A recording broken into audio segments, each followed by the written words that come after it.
Bonjour à chacune et chacun d'entre vous. Alors aujourd'hui, nous allons parler du déconfinement, puisque vous êtes tous au courant que demain, le Premier ministre va indiquer les conditions générales du déconfinement. Le Parlement aura à se prononcer et alors, seulement alors, nous saurons exactement le cadre général de ce déconfinement. Et bien sûr, en mairie, nous nous préparons. Et depuis déjà le 15 avril, j'ai fait en sorte de demander à la totalité des services de faire remonter vers le maire et de l'ensemble des problèmes d'effectifs, de personnel, des problèmes de locaux, des problèmes de mobilier, et puis surtout les perspectives en fonction des hypothèses du gouvernement, et les perspectives sur lesquelles on peut fonder le déconfinement. Je ne vous cache pas que s'engager dans un déconfinement en l'espace d'une dizaine de jours, sans avoir exactement aujourd'hui les conditions précises de celui-ci, est un peu compliqué. Je n'imagine pas que tout puisse se faire dès le 11 mai, et je pense que tout le monde en est conscient. Et je fais en sorte d'abord de caler les réouvertures des écoles, des cantines, des centres de loisirs, des crèches, en fonction du personnel municipal disponible. Or, dans les comptages qui sont faits, nous avons de gros problèmes de mobilisation, bien sûr, de la totalité du personnel, ce qui est logique, puisqu'il y a les parents qui ont des enfants, il y a les personnes qui sont malades, il y a, etc., beaucoup de cas différents qui font que je ne saurais exactement le personnel sur lequel nous pouvons compter. Pourtant, nous avons des agents qui sont engagés, qui sont courageux, vers le 4 ou le 5 mai prochain. Et alors, je déciderai avec mes adjoints de la manière d'engager le déconfinement, notamment dans le cadre des crèches, notamment dans le cadre de l'éducation. Ensuite, nous avons le problème des masques.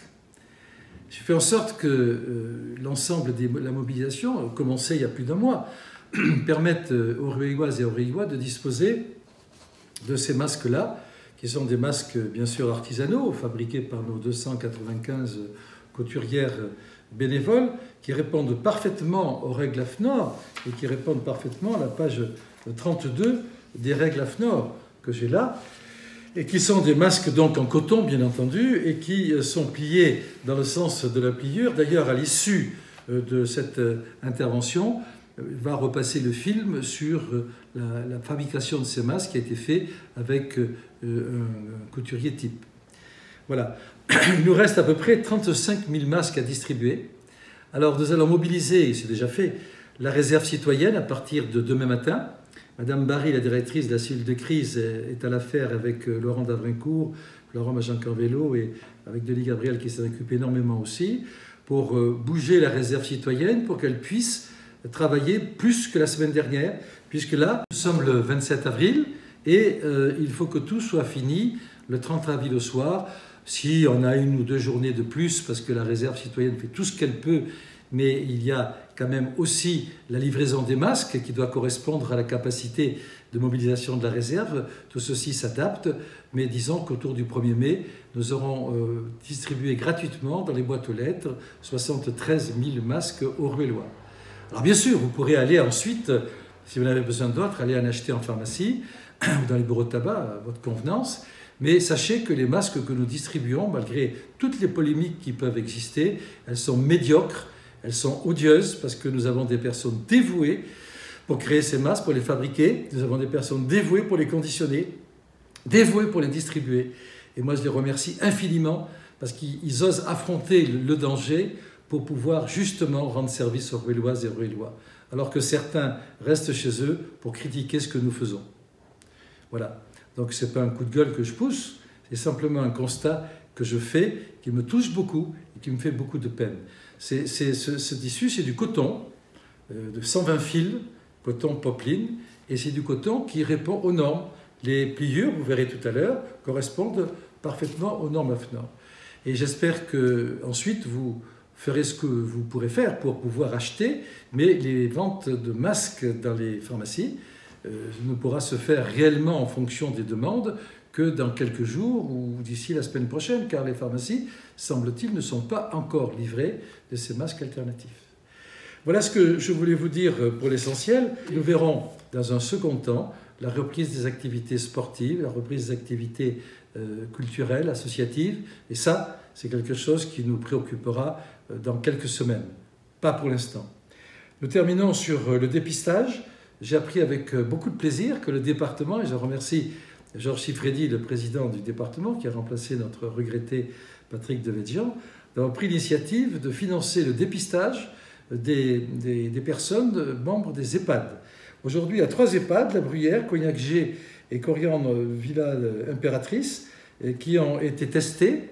Et c'est le département donne des bons pour pouvoir financer ces tests. Il faut donc que les EHPAD, je le rappelle si on m'écoute, fassent la demande auprès du département pour qu'on puisse effectivement créer ces bons pour financer le dépistage. Tout ceci va dans le bon sens, mais je vous dis encore, s'il vous plaît, rien n'est terminé. Rien n'est terminé. Loin de là. Le confinement est toujours à l'ordre du jour. Respectez-le. Hier, il y avait trop de monde dans les rues de Rueil. Beaucoup trop de monde. Respectez le déconfinement. N'ayez pas l'impression que parce qu'on parle de déconfinement, brutalement, tout redevient comme avant. Ça ne sera jamais comme ça. Il faut donc s'y préparer. Ce que je vous demande de faire, c'est de respecter le déconfinement. Deuxièmement, de respecter les règles de distanciation. Et à ce moment-là, tout ira bien. Par exemple, dans les écoles, j'imposerai que ces règles soient respectées, bien sûr. Je vais même aller plus loin que ce que veut faire l'État. Je vais imposer des contrôles de température à l'entrée des écoles, de telle sorte qu'on puisse aider les parents à savoir s'il y a éventuellement des enfants qui ont une température élevée. Nous allons penser à tout ça. Mais on ne peut vous aider que si vous-même nous aidez à vous aider. C'est-à-dire si vous faites respecter par vous, par vos amis, les distances et les gestes barrières, pour que tous ensemble, on puisse mieux lutter contre le Covid à Rueil-Malmaison. Merci.